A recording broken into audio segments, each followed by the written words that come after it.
Good morning, everybody. And so we move on to day two of the official lockdown, and things are stepping up. They were pretty serious before, but they're even more serious now.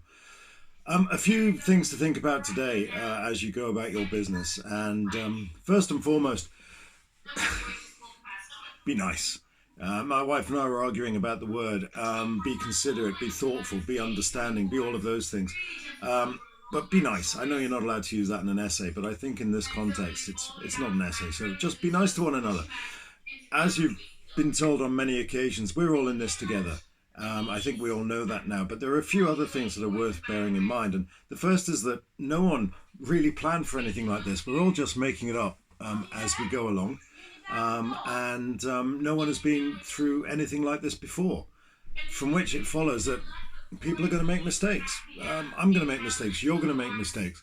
And when those mistakes happen, and they will, then please be understanding. Please don't draw attention to the mistakes that other people make. You wouldn't want them drawing attention to the mistakes that you're making. So just be understanding, because we're all locked in the same house. We're all making the best of this situation. Yeah, we're going to get it wrong from time to time. Don't dwell on it, my suggestion. Also, don't dwell on what other people are telling you about what other schools are doing. In fact, approach that with a high degree of skepticism. Just like us, they know nothing about what government is planning to do or what government is suggesting. They have no more information than we do, or indeed they have as much information as we don't. So everyone is in the same boat, and no one school is going to commit to a policy that's barely been explained by the government. So if you hear somebody saying, well, this school's doing that or that school's doing this, it's not necessarily the case. The story may be only half told because they don't know any more than we do. And so we're all just waiting and hanging on, waiting for more guidance from the government. Please be patient. I know it's hard. You want more information. I really want to give you that information, but I don't have it. And so until we do have that information, it would be irresponsible of us to commit one way or the other. Anyway, so this is day two. Now, day one was basically about knocking ideas around, seeing how things worked. Day two is when things really have to start. You have to start getting your routine sorted. Look at this, I even had a shave. Amazing. And get your place sorted out. This is the place where you work.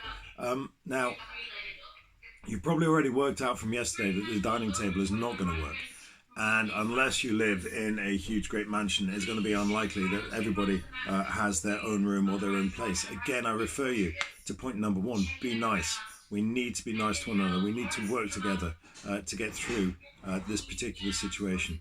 So find yourself a place, make sure it's somewhere you can work, so you can demarcate the work not working thing, but make sure also that it's somewhere where you can harmonize your efforts with other people and you're not treading on each other's toes and you're not getting in each other's way.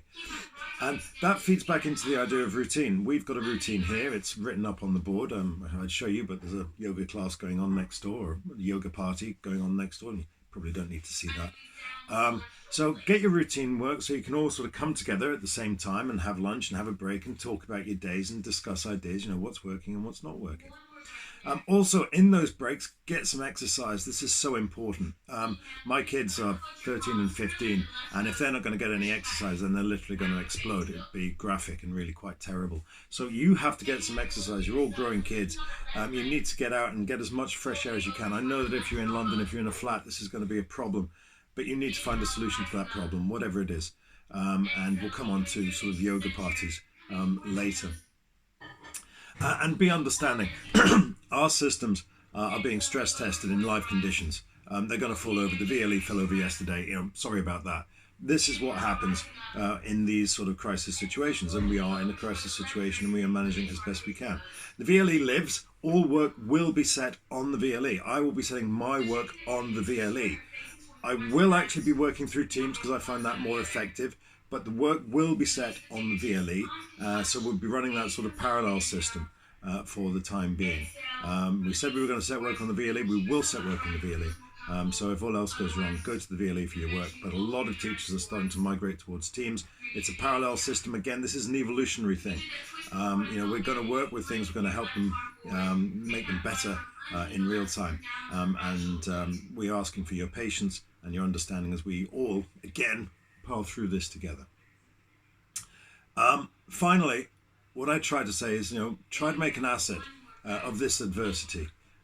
This is an opportunity to try something new. Again, there's a yoga party going on next door. My kids are thoroughly disgusted with the idea that we're now using the house party app.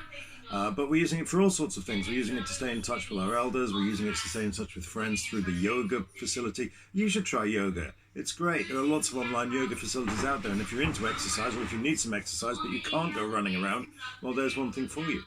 Try some baking. Obviously, we have to manage our resources effectively, but if you've got a load of flour knocking around, make a loaf of bread or make a cake. It doesn't have to be competitive. Bake-off is not a real thing. Not everything's a competition, particularly when we're in an ordeal that we all have to get through together. If you've got a garden, get out into the garden, get some fresh air, do some gardening. If you can't get out into the garden, then watch some films. The BFI has got a 2-week free trial of lots of classic films, and you've got nothing else to do apart from your work, so we may as well get on with that. I'm going to watch Rashomon. I'm going to link off to that in the description here. So if anyone wants to watch Rashomon and come back and talk about it, then we can set a time in a couple of days' time when we can all come back and talk about Kurosawa's great work, or certainly one of his earliest works that introduced the West to Japanese cinema. When else are you going to sit down and watch a Japanese subtitled film in black and white? I don't know. Maybe you will, maybe you won't. But it's something to try. So try something new. Try to make an ass of this adversity. Try to get through some work. Get that place sorted. Get that routine sorted. Don't listen to what other people are telling you about other schools, because they're probably fibbing. But most of all, be nice to one another, because we're all in this together. And just remember that no matter how mad and how crazy it gets, this too shall pass. Floyd out. Speak to you in a day or so.